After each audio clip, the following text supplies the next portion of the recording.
মাঝে মধ্যে আমাদের থেকে জানতে চাওয়া হয় কেউ যদি কসম ভঙ্গ করে তাহলে কসম ভঙ্গের কাফারা কি দিয়ে আদায় করতে হয়। তো প্রিয় দর্শক, যারা কসম করে কসম ভঙ্গ করে কসমের কাফারা আদায় করার পদ্ধতি হলো, ব্যক্তি তার পরিবারকে নিয়ে মধ্যম ধরনের যে খাবার গ্রহণ করে এমন খাবার 10 জন মিসকিনকে 2 বেলা খাইয়ে দিতে হবে, অথবা 2 জোড়া কাপড় দিয়ে দিবে।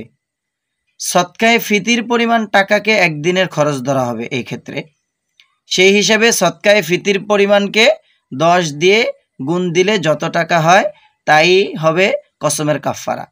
যেমন যদি সৎকায়ে ফিতির সর্বনিম্ন 65 টাকা হয়, তো সেই হিসাবে 650 টাকা হবে কসমের কাফারা।